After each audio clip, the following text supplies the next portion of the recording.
This lesson is part of an integrated unit for Makerspace and Visual Arts, and we started the lesson with Save the Bees by Bethany Stahl.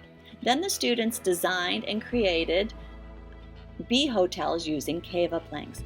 Next, the students will create watercolor bumblebees in the art class. I want to thank the National Honey Board for information that I found about the anatomy of a bee. We're going to use this to help us with our sketch today. To start off, you need materials. Watercolor paper is essential. I bought student grade watercolor paper, not as expensive, not as great a quality, but it's definitely better than the classroom paper you normally have in the art room. So let's get started. First, we're going to sketch our bee on our watercolor paper, and we're going to start with the abdomen and the stinger, which is at the bottom. Add the thorax and the head. We need the two wings, the forewing and the hind wings. And then I'm going to add the legs later. You'll see later on I'm going to add the legs. You can add the legs now as well. And one of the legs is considered to be the pollen basket. And inside the wings, I'm just going to draw some squiggly lines that kind of work as veins within the bee. And it'll give our bee wings some texture because they're going to be mostly transparent, but we want to see those veins coming through.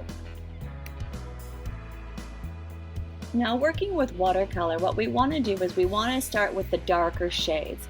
I'm adding the darker shades on the outside edge of the bumblebee and inside the thorax. Then I'm just using water to pull the lighter shades.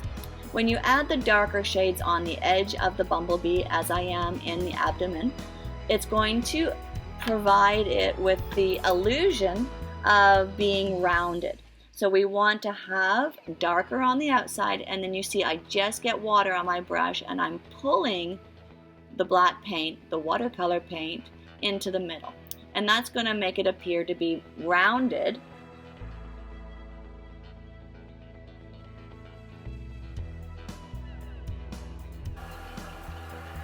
Next, I'm going to use a yellow ochre color for the wings. I'm going to put a little bit of dark and pull it with my water into the rest of the wings. As well as I'm going to add a little bit of that yellow ochre into my thorax as well. When working with watercolor, you can also use a hairdryer to dry it in between colors so that the colors don't blend or bleed into each other. It's always handy having a hairdryer nearby. Next, I'm going to outline the legs that I drew a little bit earlier with a black Sharpie. You can use a permanent marker or a waterproof pen would work as well. And I'm also going to go into my wings and I'm going to outline my wings and add those squiggly lines in that I sketched in earlier. I'm also going to make sure that I add the antenna at the top. Don't make it too big, the antenna, but just coming out the top. So you can see how I'm just adding in these little veins in the wings, giving it some texture. And I'm going to paint the legs with the black paint, trying to get a little bit of contrast, a little bit of value in the legs where I have light on one side and dark on the other.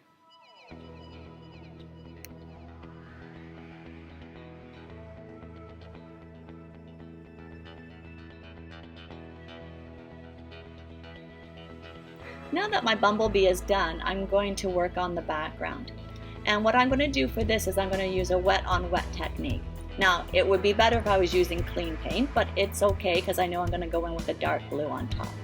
I wet my watercolor paper and then I'm coming on top of it with the color that I'm choosing.